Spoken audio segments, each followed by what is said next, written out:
गृहस्थ आश्रम तपोवन है।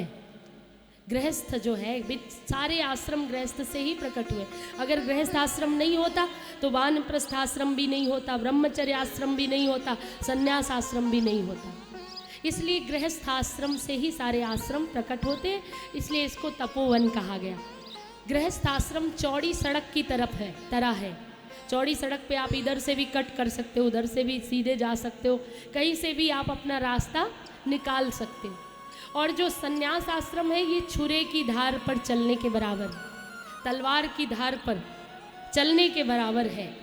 छुरस्य धारा निशिता दुरत्या दुर्गम पथस्थो कवयो वदंती। इसकी पहली लाइन पूज्य स्वामी विवेकानंद जी गाते हैं, उत्तिष्ठत जागृत प्राप्य वरान्य बोधत। उठो जागो और मंजिल को पालो। तो लोग उठे जागे, पर मंजिल के लिए जब दौड़े तो देखा बहुत कठिनाई है, तो लौट आए। उत्तिष्ठत जागृत प्राप्य वरान्य बोधत। उठो जागो मंजिल को पालो। तो मंजिल क्या है पहले ये पता होना चाहिए। मैंने आप सबको बताया मनुष्य मात्र की मंजिल है आत्म तृप्ति, आत्म संतुष्टि, आत्म साक्षात्कार, नारायण की भक्ति।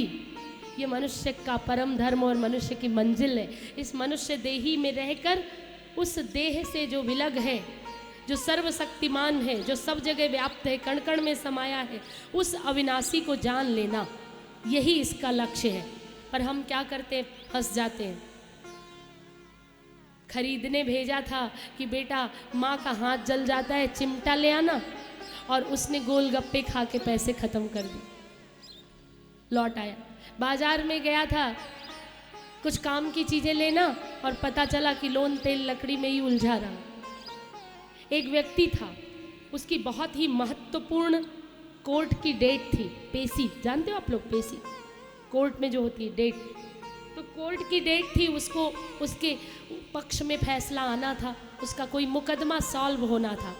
बहुत अच्छा वकील किया था, खूब सारी फीस भरी थी। उसको आज जाना है पेशी में, वहाँ पेश होना है। पेशी मतलब पेश होना है किसके, न्यायाधीश के सामने, जज के सामने।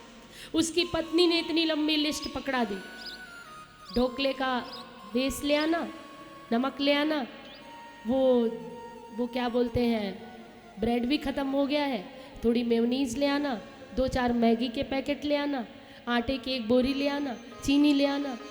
ठीक है, और अगर उधर से निकले ना तो हमने वो टेलर के हम ब्लाउज सिलने दिए, वो भी लेते आना। लंबी लिस्ट पकड़ा दी। बच्चे की पेंसिल सब टूट गई है, रबर पेंसिल ले आना, शॉर्पनर ले आना, कॉपी ले आना। कहती हो ना, लिस्ट देती हो ना। कई तो आप बहुत स्वावलंबी है, खुद ही ले आती है, लेकिन लिस्ट पकड़ा दी पति को जो नहीं जाती बाहर में। अब पति देव बेचारे सीधे साधे हीरा लाल जैसे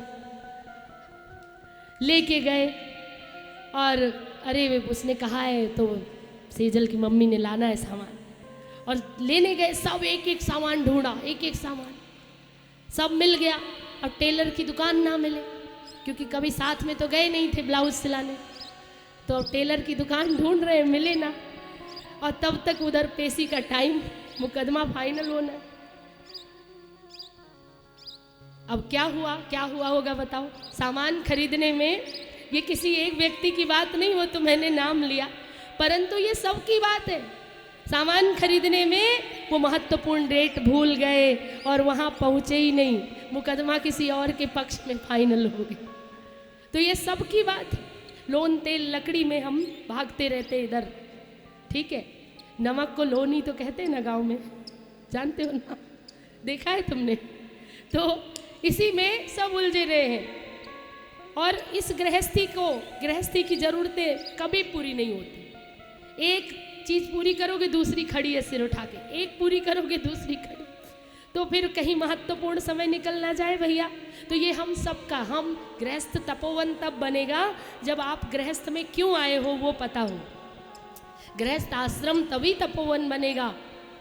जननी जने तो भक्त जन और की दाता की सूर, और नहीं तो फिर कुंवारी भली वृथा गवावे नूर।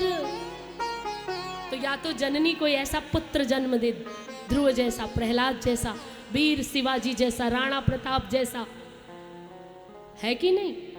या कोई ऐसी पुत्री जन्म दे, दुर्गावती जैसी, लक्ष्मीबाई जैसी, रानी चेन्नम्मा जैसी,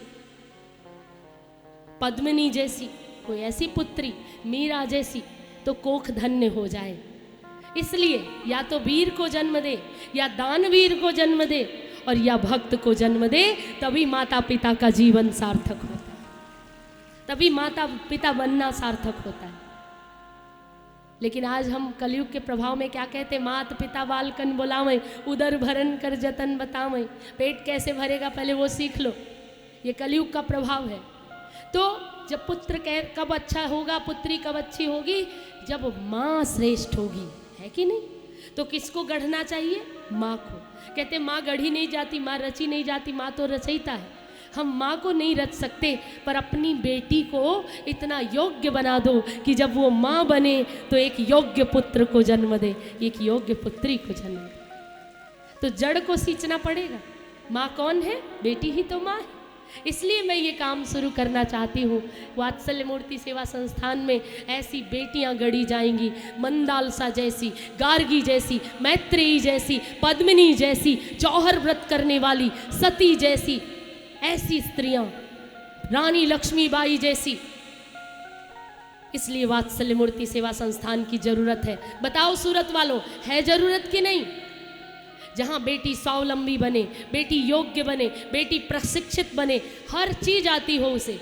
रसोई में जाए तो लोग उंगलियां चाटते रह जाएं, और युद्ध के मैदान में जाए तो शत्रुओं से रण भूमि को पाट दे।